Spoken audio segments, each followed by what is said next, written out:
ഇത് ഞങ്ങളുടെ റൂമിനടുത്തുള്ളൊരു റെയിൽവേ ഗേറ്റാണ് കേട്ടോ. ഇതിൻ്റെ പ്രത്യേകത എന്താ വെച്ച് കഴിഞ്ഞാൽ ഇവിടെ ഓപ്പറേറ്റ് ചെയ്യാനായിട്ട് ഒരാളില്ല. ഇത് ഫുള്ളി ഓട്ടോമേറ്റഡ് ആണ്. ട്രെയിൻ വരുന്നതിന് ഏതാണ്ട് ഒരു മിനിറ്റ് മുന്നേ ഇത് ക്ലോസ് ചെയ്യും.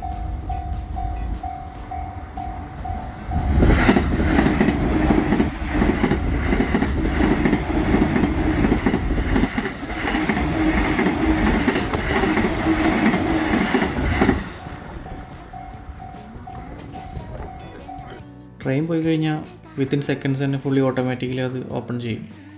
അങ്ങനെ ഞങ്ങളും പോവാണ്. എങ്ങോട്ടാണെന്നല്ലേ, ഷോപ്പിങ്ങിന് ഇറങ്ങിയതാണ്. നാട്ടിലേതാണ്ട് 100-200 രൂപ വരും കേട്ടോ ഈ പച്ചമുളകിന്. ആ ഇരിക്കണ തണ്ണിമത്തന് നാട്ടിലേതാണ്ട് 1700-1800 രൂപ വരും. നാട്ടിലത്തെ വിലയായിട്ട് കമ്പയർ ചെയ്യാൻ പാടില്ല എന്നറിയാം, എന്നാലും വെറുതെ പറഞ്ഞാണ്. ഏതാണ്ട് ഒരു 5-6 കിലോൻ്റെ അടുത്ത് വരും ആ തണ്ണിമത്തൻ.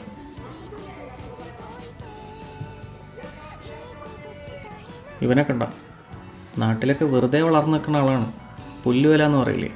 പക്ഷേ ഇവനിവിടെ നല്ല വില. നാട്ടിലത്തെ ഏതാണ്ട് ഒരു 400 രൂപ വരും. ഇതാണ് ഹാക്ക് yen ഷോപ്പ്, അതായത് 100 yen ഷോപ്പ്. ഇവിടെ നിന്ന് എന്തെടുത്താലും 100 yen മേലെ പോവില്ല. നാട്ടിലത്തെ ഏതാണ്ട് 60 രൂപ എങ്ങാണ്ട് വരുള്ളൂ. അങ്ങനെ എടുത്ത സാധനങ്ങളൊക്കെ ബില്ല് ചെയ്തു.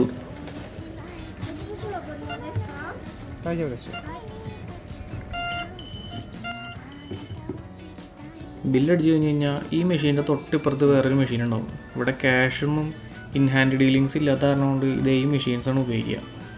ടോട്ടൽ എമൗണ്ട് നമ്മൾ അതിൻ്റെ അകത്തേക്ക് ഇട്ട് കൊടുത്തു കഴിഞ്ഞാൽ ബാലൻസ് താഴത്ത് കിട്ടും. അങ്ങനെ അവിടെ നിന്ന് ഞങ്ങൾ നേരെ വീട്ടിലേക്ക് വിട്ടു.